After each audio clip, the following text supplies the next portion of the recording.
1800 hours, Pakistan Standard Time. Assalamu alaikum. This is Radio Pakistan. The news read by Farzan Khan. First, the headlines. Prime Minister launched a digital portal in Islamabad this evening to facilitate overseas Pakistanis for attestation of power of attorney.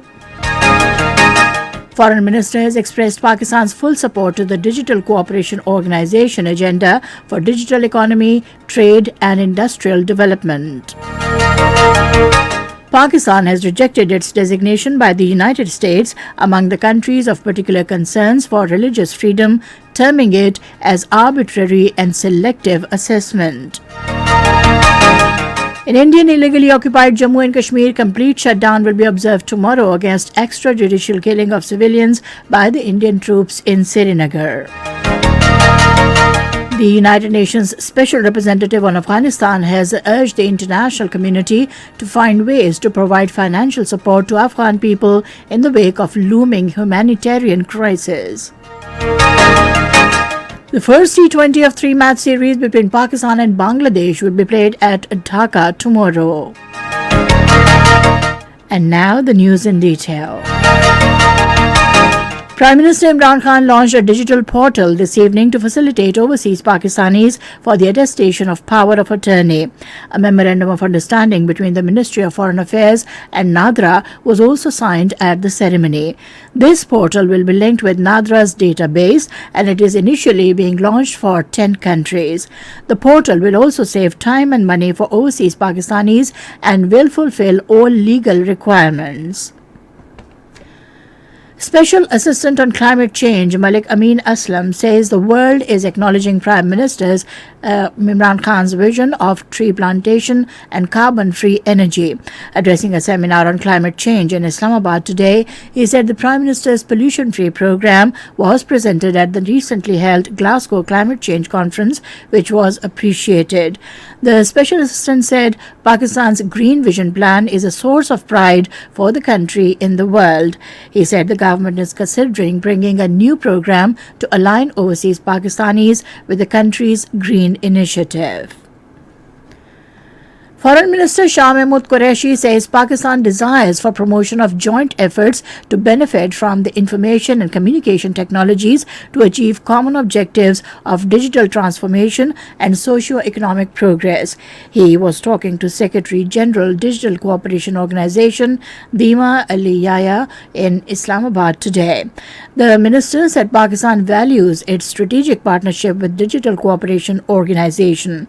He said DCO is an effective platform for the promotion of global digital agenda in the fields of science, health, education, trade, agriculture, investment and security. The foreign minister said Pakistan fully supports the Digital Cooperation Organization's agenda for digital economy, trade and industrial development.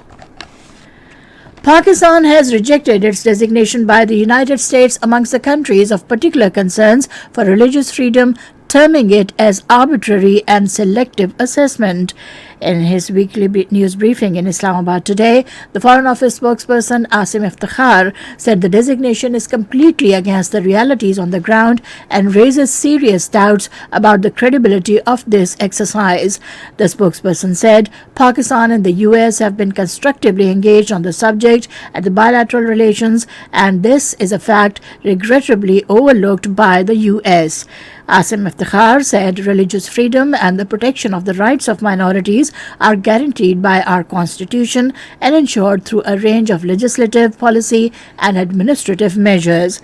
Furthermore, the spokesperson noted with concern the glaring omission of India, saying this puts the credibility of the US report into question.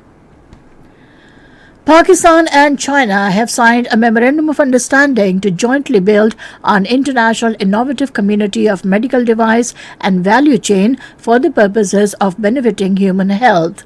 The President of China Pakistan Medical Association, Dr. Mohammad Shahbaz, signed the MOU with the University of Shanghai for Science and Technology in Shanghai today. The purpose of this MOU is to jointly build an international exhibition center for high-end medical equipment and innovation achievements. This is Radio Pakistan giving you the news. Pakistan has strongly condemned the wanton extrajudicial killing of another 5 Kashmiris by Indian occupation forces in Kulgam area of illegally occupied Jammu and Kashmir. In a statement today, Foreign Office spokesperson Asim Iftikhar called on the international community to take immediate notice of the Indian state terrorism in the illegally occupied Jammu and Kashmir and hold India accountable for egregious human rights violations of innocent Kashmiri people. He urged the international community to play its role for a just and peaceful resolution of Jammu and Kashmir dispute in accordance with the UN Security Council resolutions and wishes of Kashmiri people for durable peace and stability in the region. A 30-member delegation of Sikh Yatris, including Indian Punjab Chief Minister Charanjit Singh Chennai and his cabinet members, visited the Gurdwara Darbar Sahib Kartarpur through Kartarpur corridor today.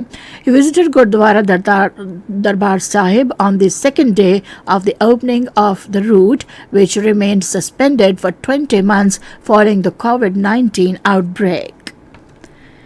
In Indian illegally occupied Jammu and Kashmir, complete shutdown will be observed tomorrow against the extrajudicial killing of civilians by Indian troops in Srinagar. The call for the strike has been given by All Parties Hurriyat Conference and Hurriyat Forum led by Mir Wais Umar Farooq. Meanwhile, Indian police resorted to brute force on the protesting family members of Dr. Mudassir and Altaf Ahmed Bhatt and civil society activists during a sit-in protest at Press Enclave in Srinagar. The United Nations Special Representative on Afghanistan, Deborah Lyons, has warned that Afghanistan is on the brink of a humanitarian catastrophe and its collapsing economy is heightening the risk of extremism. Addressing a press conference at the United Nations, she said an estimated 60% of Afghanistan's 38 million people are facing crisis levels of hunger in a food emergency that will likely worsen over the winter. The UN Special Representative on Afghanistan urged the international community to find ways to provide financial support to the Afghan people who feel abandoned. He said now is not the time to turn away from the Afghan people.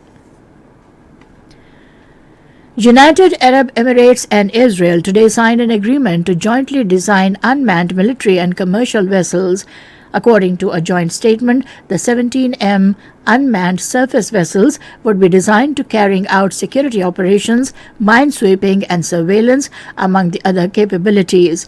The statement further said that comprising advanced sensors, sonars and imaging systems that are integrated into a unified command and control system, the unmanned service vessel can operate either remotely, semi-autonomously or autonomously, requiring no human intervention.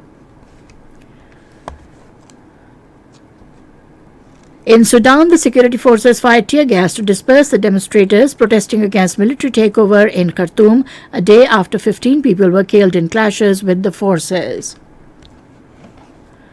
And now, cricket. The first T20 of 3-match series between Pakistan and Bangladesh will be played at Sher-e-Bangla Cricket Stadium in Dhaka tomorrow.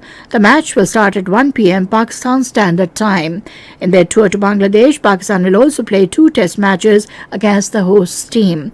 Meanwhile, Pakistan has announced their 12-member squad for the match. Weather.